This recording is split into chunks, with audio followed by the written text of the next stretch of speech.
small yet influential group of women have come together to form a fun little program. FUNN. However, this one is with two N's, F-U-N-N, or Fulfilling Unmet Needs Now. It's an empowerment workshop designed specifically for women and teen girls to remind them that no matter where they are in their lives, they have the power to change it for the better.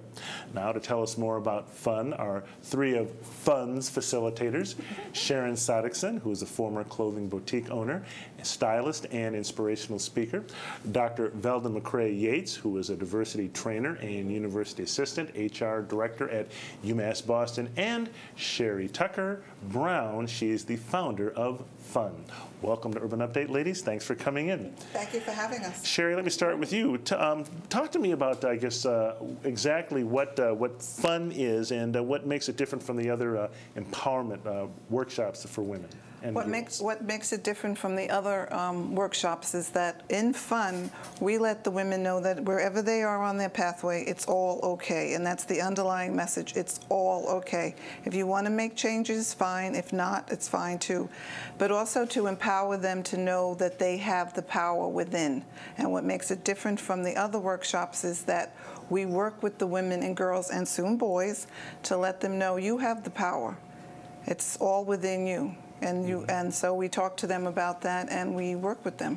Now, Sharon and Dr. Velda McRae-Yates, so you're facilitators at the program here. Talk to me, what are the messages? What are you trying to get across to these young women and girls? I'll start with you, Sharon. Thank you, Byron. That they have choices in life.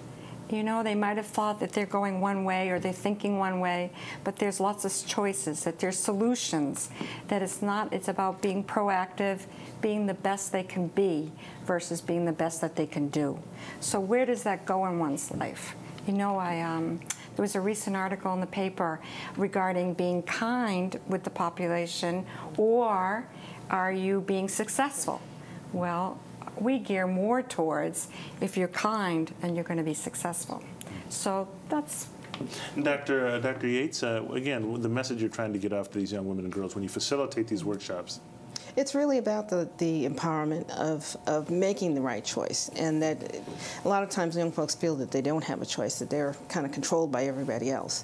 I can use my granddaughter as a perfect example. She went through a traumatic experience, and she utilized the idea of positive thinking, what she wanted to have as an outcome, and she was able to turn things around for herself, and she's doing really well. And that was part of mentoring a young lady around positive thinking and moving him forward.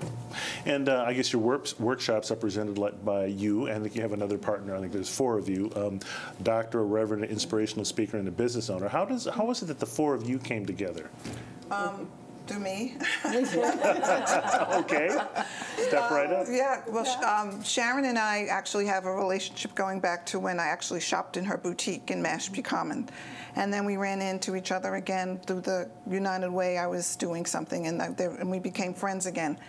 And Velda and I have worked together, and Velda and I have also done other workshops. We do diversity and inclusion workshops as well. And Reverend Ann actually took one of my classes. I teach fundraising, and Sharon and I also do World of Work workshops. And Ann took one of my classes, and it was the same spark that you have when you know that this person is your friend. And there's a feeling about that. Now, the name FUNN, F-U-N-N, stands for Fulfilling Unmet Needs Now. What types of needs are you referring to? Sharon, want to try that one? You know, it could be a diversity of needs. It could be from everywhere to looking to what makes you happy, what makes you feel part of. It's really getting to what is the most vulnerable part of yourself. We help people to open up and find that spark. And you focused on women and girls, but you're talking about including teenage boys in the future? Absolutely. Boys get lost, like in classrooms.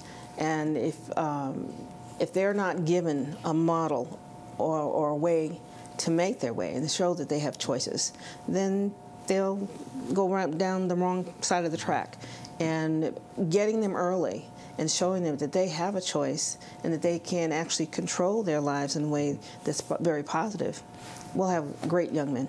Now, Sherry, just sort of giving an idea of the structure here, what we're talking about. Who are the people you do these workshops for?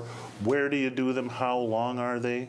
The last group that we worked with a sober house in southeastern Massachusetts, and there were women, adult women 18 to 64 years old, and who made awful choices, but are now coming back on track, and we're letting them know that that's okay, that's really okay. So now and then we've also worked with the Boys and Girls Club on Cape Cod. We worked with 10 and 11-year-old girls, and that was fabulous. Mm-hmm. And these workshops are what? You said an hour to 3 hours? They're an hour. Usually with the not-for-profit world, it's only an hour long, because folks, unlike the corporate world, women are used to 3.5 hour workshops. Mm-hmm. How are you feeling that you're having any success with this? People open up and they show a part of themselves. It's just amazing. It's amazing. People who haven't, kids who haven't talked or haven't spoken about themselves. It's just an incredible experience. Okay, we're going to have to leave it right there. It sounds like a fascinating program. I have to really congratulate the three of you for really keeping something like this going. Sherry Tucker-Brown, Sharon Sodekson, and Dr. Velda McRae-Yates, thank you for coming in, and good luck with your workshops. Thank you. Thank you very much. Thank you for having us.